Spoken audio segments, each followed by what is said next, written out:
নমস্কাৰ বন্ধু বান্ধৱীসকল, পুনৰ আন এটা ভিডিঅ'লৈ স্বাগতম জনাইছোঁ। আজি লৈ আহিছোঁ APSC ফালৰ পৰা কেইটামান পোষ্ট মুকলি হৈছে। ইয়াতে দেখিব পাইছে APSC recruitment 2026 apply online for 137 veterinary officer post, অৰ্থাৎ 137টা পোষ্ট ওলাইছে। ইয়াতে ভেকেঞ্চিটো দেখিব পাইছে আৰু পোষ্টৰ নাম হৈছে ভেটেনাৰী অফিচাৰ।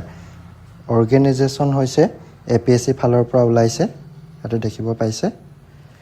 তাৰপিছত কোৱালিফিকেশ্যনৰ কথাটো ইয়াতে লিখা আছে। কোৱালিফিকেশ্যন ডিগ্ৰী ইন ভেটি ছায়েন্স, অৰ্থাৎ আপোনালোকক ডিগ্ৰী লাগিব উইথ ভেটেনাৰী ফালৰ পৰা ছায়েন্সত।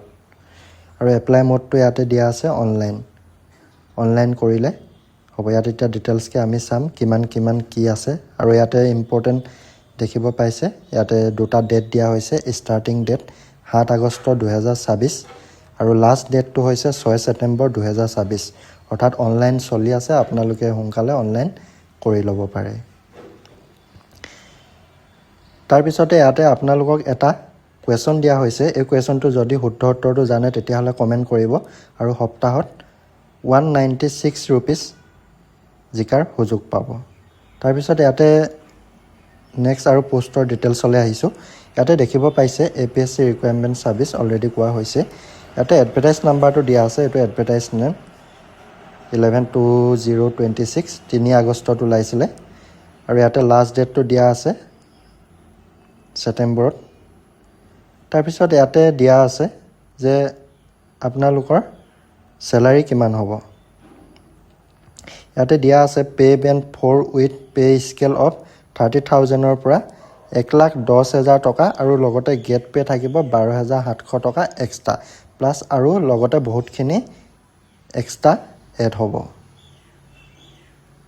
তাৰপিছত ইয়াতে ডিটেইলছটো ভালকৈ দিয়া আছে, এইটো চাই ল'ব পাৰে। ইয়াতে কোৱা হৈছে পোষ্টাৰ নেম ডিটেইলছকৈ দিয়া হৈছে veterinary officer, block veterinary officer আৰু এডভাৰটাইজ নাম্বাৰটো ইয়াতে দিয়া হৈছে।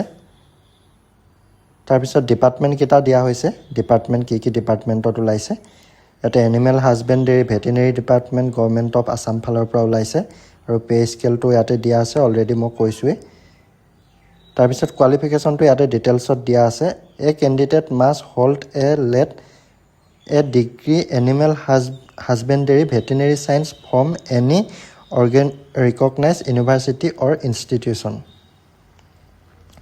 অৰ্থাৎ এইটো কোৱা হৈছে এইখিনি কোৱালিফিকেশ্যন আপোনালোকক লাগিব। তাৰপিছত ৰেচিডেঞ্চিৰ কথা ইয়াতে দিয়া হৈছে। ৰেচিডেঞ্চি আপোনালোকে পাৰ্মানেণ্ট ৰেচিডেঞ্চি অফ আছাম হ'ব লাগিব।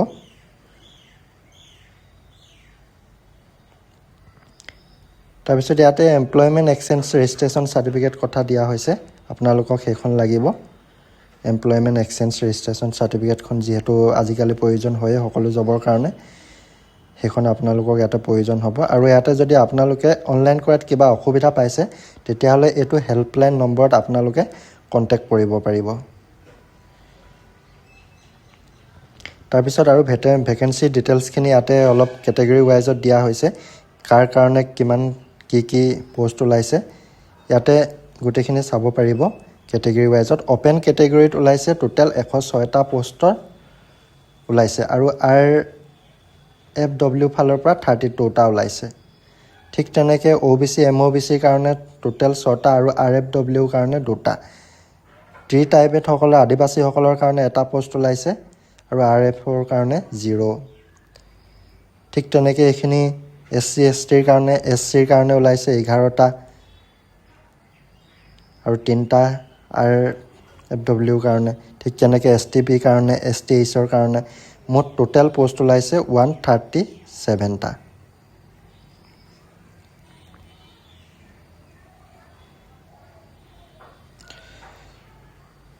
তাৰপিছতে ইয়াতে তলত বয়সৰ কথাটো দিয়া হৈছে।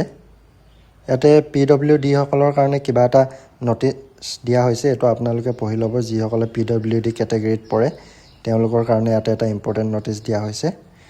তাৰপিছতে আহিলে এজ লিমিট, বয়সৰ সীমাটো আপোনালোকৰ ইয়াৰে কেটেগৰী ৱাইজত দিয়া আছে। আনৰিজাৰ্ভ কেটেগৰীসকলে 38 ইয়েৰ্ছৰলৈকে এপ্লাই কৰিব লাগিব, মানে এপ্লাই কৰিব পাৰিব। আপাৰ এজ লিমিট দিয়া হৈছে।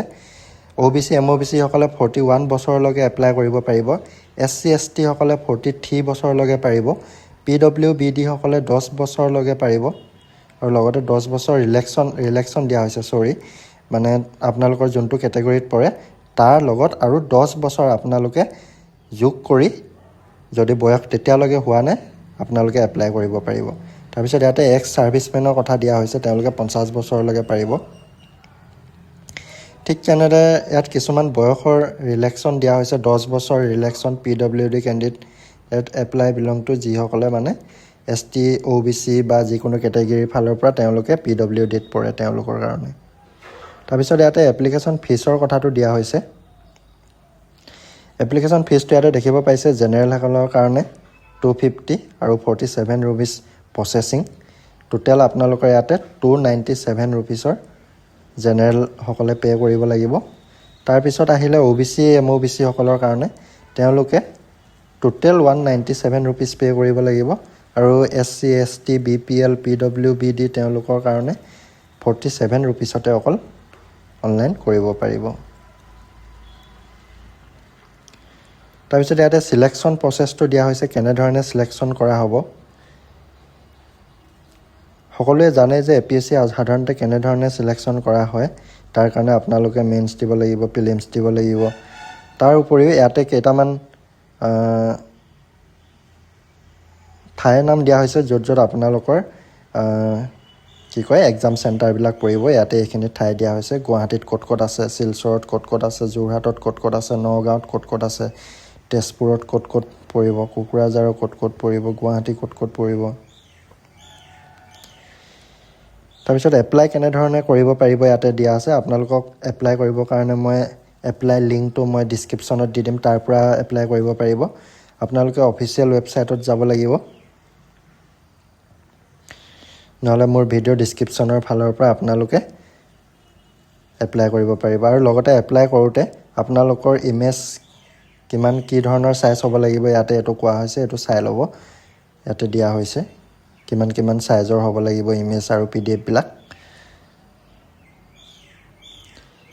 তাৰপিছতে আহিলে ইয়াতে একেই ইম্পৰ্টেণ্ট ডেটছখিনি দিয়া হৈছে, এইখিনি চাই ল'ব পাৰে।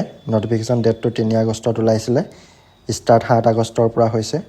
এপ্লাই ডেট 6 ছেপ্টেম্বৰলৈকে আছে লাষ্ট ডেট, আৰু পে'মেণ্ট ফিজ 8 ছেপ্টেম্বৰলৈকে আছে লাষ্ট। এক্সাম ডেটটো অলৰেডি অহা নাই, আহিব। গতিকে এনেকুৱা ধৰণৰ ভিডিঅ'বিলাক সম্পূৰ্ণভাৱে পাবলৈ আৰু সকলোতকৈ আগতে পাবলৈ আমাৰ চেনেলটো ছাবস্ক্ৰাইব কৰি ৰাখিব। ধন্যবাদ।